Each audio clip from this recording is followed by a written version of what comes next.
I'm Andrew Phillips. Welcome to my channel. Today I wanted to talk a little bit about insulation batt, specifically what's known as faced insulation, which has the paper on it as opposed to what we see over here, which is not faced, where it's just the bare insulation itself. Now this over here, this brownish color, if you're looking at it over on this side, that's what's known as rock wool. If you want to see a video that I did where I explained the difference between rock wool insulation and fiberglass insulation, you can check out that via the link above. Also down in the description, I'm going to have links to that as well as other videos I've done on installing insulation, installing baffle, all things like that. You can check those out. But for this video, we're going to be specifically talking about what is faced insulation, how to install it, and basically what it's good for. Let's go ahead and get started. Now this is what it's going to look like when you go to pick it up at the store. It's going to clearly call out right there faced, meaning that it has that paper on it. You can pick these up anywhere, Lowe's, Home Depot, things like that. I'll have some links down in the description here where you can purchase this if you're in need of ordering it online. But basically, that's what you want to look for if you're wanting it with the paper. If you don't get it with that, then you might want to use some kind of a vapor barrier, so that way you don't have issues with moisture. But let's go ahead and I'm going to show you now. We're going to open this thing up and I'll show you what the paper looks like. Now, it's important when you're dealing with insulation, whether it's fiberglass or rock wool, any of those, you want to make sure that you have your skin covered. You want to make sure you have gloves, some kind of a breathing mask. Eye protection is not a bad idea either. You don't want to be getting this stuff on you. But let's cut this open.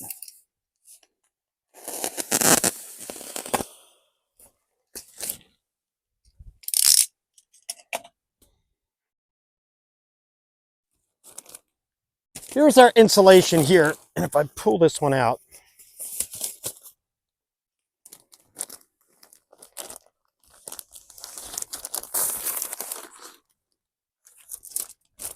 this is the paper here. So you have the fiberglass insulation, and then the paper is here on the end, and then you have the flanges here on the paper itself, on the facing right here, and this is what's going to be used to attach it here on the inside of the studs or on the face of the studs. There's multiple ways you can do it, but that's what that flap is there. Now, it's important to know when installing this, this paper is flammable, okay? Insulation itself is not flammable, that's fire retardant, but the paper itself is flammable. So if you're mounting it around electric wires, you want to make sure that you cut off at least 3 to 4 inches on each side of the wire as shown here. And you can see how I've cut about 3 to 4 inches below and above the wire where it runs right there. Not worried about the insulation touching it because as just mentioned, that is fire retardant. You don't have to worry about that, but the paper is not. So you don't want that resting right on the wires. I know some people might say otherwise. I've gotten comments in the past, people saying that doesn't matter, but I'm just telling you, the paper is flammable, so be safe. Another thing you want to keep in mind, this particular insulation batt I have here, this is actually a 24-inch. I use 16 in here because I'm using this for a different application, but you want to make sure that you get the proper measurement for what you're doing. You don't want it too big or too small. You want it to fit nice in there, also for the depth of it as well. So want to make sure that when you go to the store, you're checking all that and making sure that you've got the proper one for that.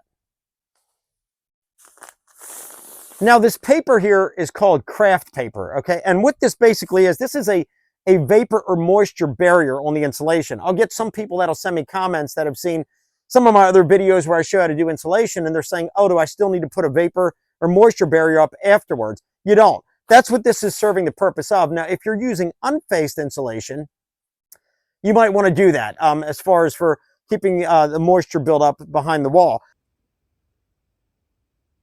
But if you have faced insulation, then that's what this is doing. This is your vapor or moisture barrier right here over the insulation. Let's head over here and I'm going to show you how to properly install it because I get a lot of questions of that as well. Now you can see here I have the paper barrier, the facing of it, facing inside, because this is an attic space that's being refinished, so I have it facing inside. I'll get some people comment saying, oh, I thought the paper needs to be installed facing outward. That's not the case. The facing on the insulation always wants to be facing towards the conditioned heated space.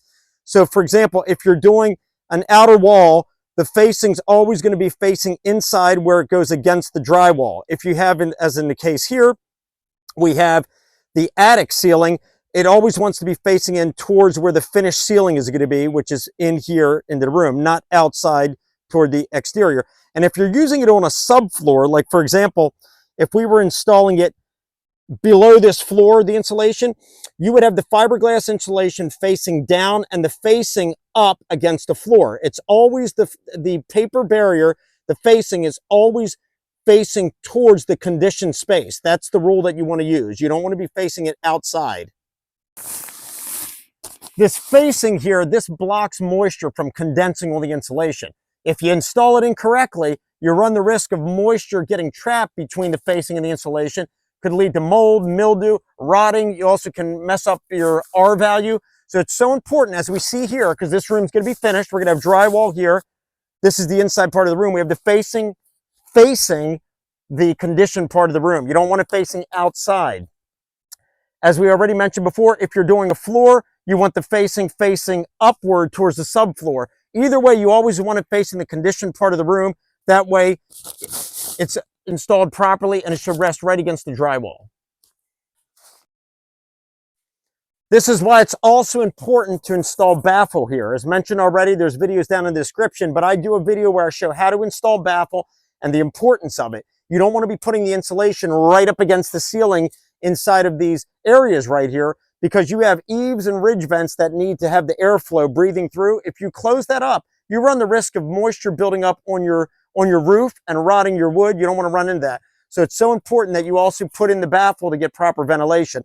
But enough of that. Let's go ahead and we're going to install some of the insulation in here, and I'm going to show you how to install faced insulation, and then we'll wrap up this video. After you have it in place, we have it in here snug, you have these flanges here, right? I tuck them in here like this, staple right here on the side of the stud. Some people bring them around this way, staple them here on the face. I've heard people say if you do it this way, you need to put a vapor barrier because air is going to come through. Never had that happen. You can see how snug that is up in there. Right there. You're not getting any air coming through that. I personally like stapling it here on the inside, so that way the studs are visible for when you're doing drywall and stuff. You can see as you're laying the drywall where the studs are. If you cover them like this, you're covering that and blocking it. But it's really up to you. I've done it both ways before. I just tend to like this one better. I think it's easier when you're putting the drywall up. So I'm going to staple these in and we'll take a look at it. All right, so we've stapled it up, and pretty much you want to sprace those staples out approximately 8 to 10 inches apart. You can see there, and that's how I do it. So if you're looking at it this way, you can see the face of the stud easy. So if I pull back a little bit, I'll show you. So as you're laying drywall, you can clearly see it. But like I said, it's up to you if you want to go across the face of the stud or on the inside wall of the stud, like I do it. Here's some face stapling that I did on another application, so you can see how it looks when it's all together. It's all uniform. But it's important that you also check the building code for the area that you're in, because you don't want to use one application or the other one and find out that you picked the wrong one and you're going to fail the inspection. Another thing to keep in mind is tests that were actually conducted only showed a 1% difference in performance between face stapling and inset stapling. So we have this one here. We're working our way up. You can see where I cut around the electric like we showed earlier. But that pretty much wraps up this video. Just want to do a quick video explaining as far as the facing versus non-facing insulation batt, how to install it, what it's there for, and just the basics as far as, just explaining it. Like I said, I get a lot of comments about some of my other videos where they ask about that, so I figured I'd shoot a quick video and talk about it. But hope this video was informative for you. I hope it helped you out with any projects that you're working on. Check out the other videos down in the description if you want to see more about insulating, baffle, and all that stuff. Also have some other do-it-yourself things I've done around here. But please send me any questions, comments. I would love to hear from you. And as always, I appreciate all the support. Please like the video, subscribe to the channel. I'll see you next time.